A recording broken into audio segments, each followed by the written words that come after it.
السلام عليكم ورحمة الله. ازيكم يا بنات؟ عاملين ايه؟ يا رب تكونوا بخير. لو اول مرة تشوفيني انا شيماء ودي قناتي، اتمنى تشتركي فيها.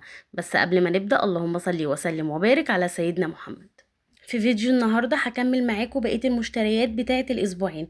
الفيديوهين اللي فاتوا عرضت معاكم مشتريات الخضار، وعرضت كمان معاكم مشتريات اللحوم من الفراخ بتاعتي.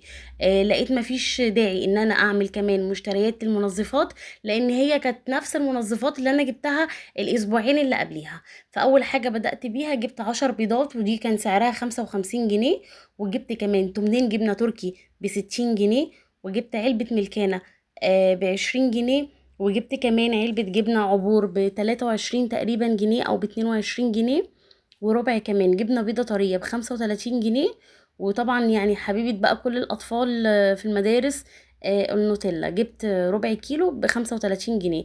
أنا كنت متعودة على طول أجيب بتاعة روز جاردن، جميلة بصراحة. بس بأمر الله من أول الشهر الجاي كده، مع بداية المرتب اللي جاي، هجيب كيلو على بعضه روز جاردن. بس قلت مؤقتا يعني حاجة تمشيني الفترة دي. طبعا احنا في مدارس دلوقتي، وبيبقى فيه طبعا استهلاك للجبن. وانا مش من الامهات بصراحة اللي بدي مع الولاد سندوتشات للمدرسة برجر وكفتة وبانيه والجو اللي احنا بنسمعوه ده. يعني انا لما افطركوا كده حبايبي هغديكوا ايه؟ ممكن اديهم كده مرة واحدة في الاسبوع، ده لو متبقي حاجة عندي من باقي اكل الغدا.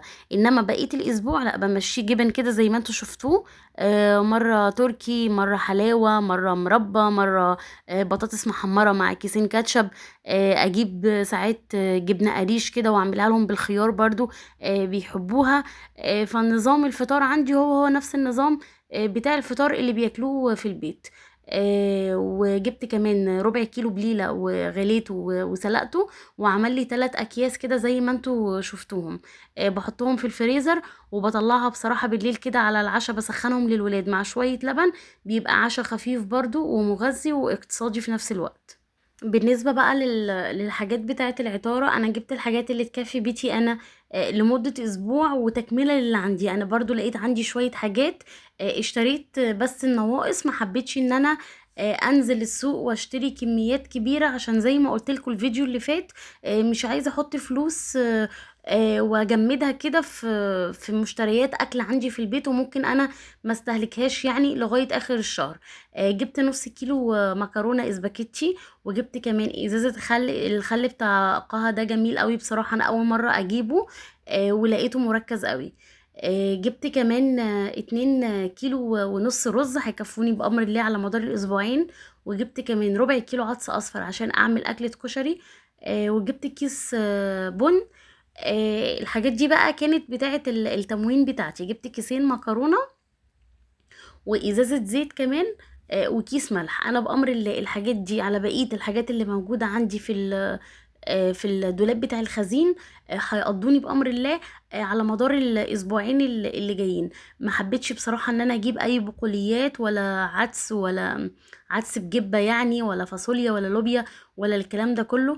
علشان لو كنت شفتي الفيديو بتاع مشتريات الفراخ، هتعرفي ان انا مشيت 8 ايام وجبات فراخ. وقلت هعمل مرة سمك، وادي معانا مرة كشري، ومرة هعمل ملوخية، ومرة هعمل مثلا بطاطس، ومرة اكلة نواشف كده بعيش بتنجان ولا حاجة.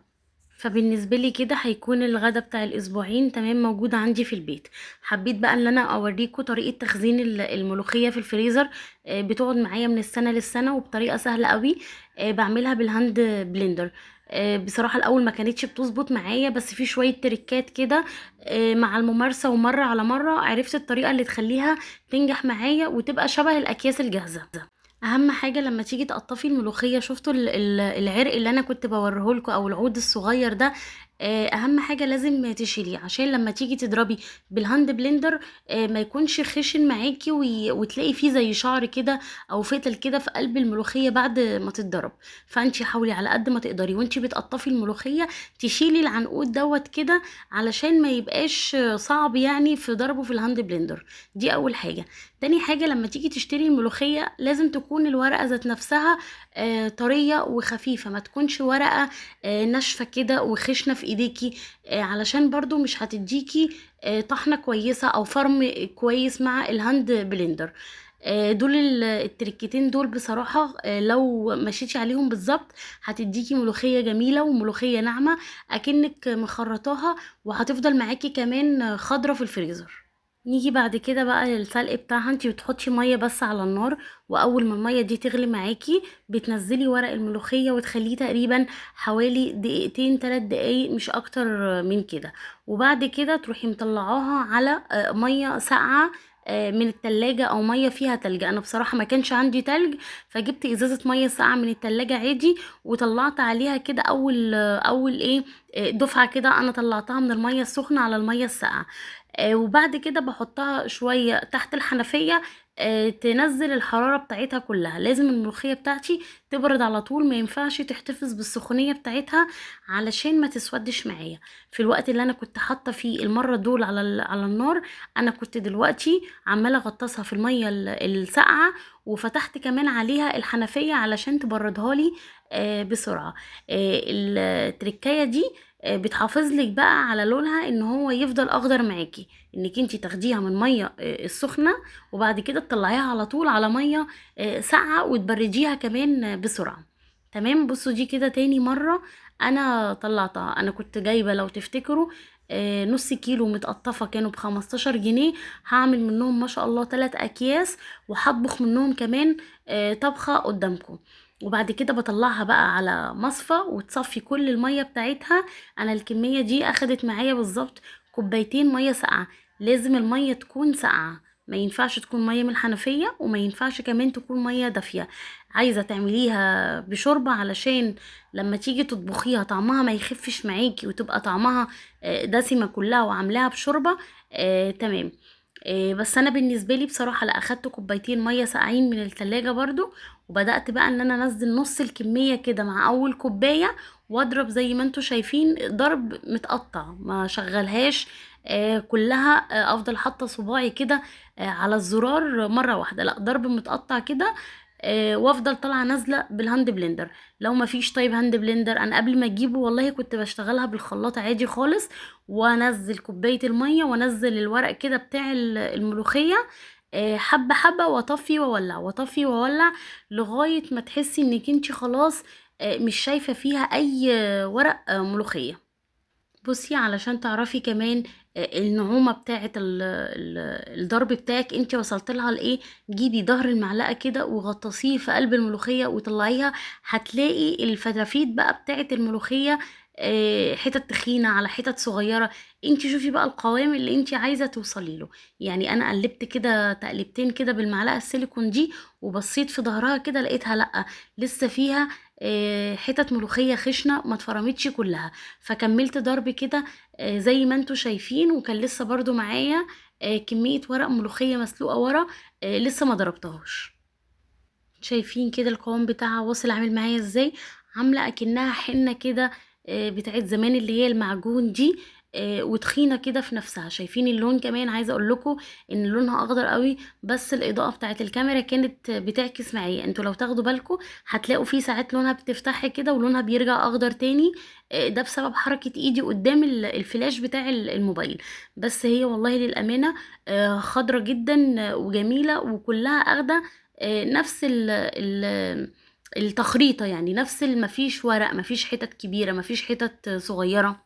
بس اهم حاجة زي ما قلت لك بظهر المعلقة كده تغطسيها في قلب الملوخية وتطلعيها، وتشوفي الحتت اللي طالعة معاكي شكلها عاملة ازاي. ما تنعمهاش قوي وما تخليهاش برضو حتت ملوخية خشنة قوي برضو، علشان ما تسقطش معاكي وانتي حطاها في الشوربة. اكنك بتخرطيها بالظبط. شوفي الدرجة اللي انتي بتوصلي لها في التخريط ووصليها معاكي برضو بالضرب.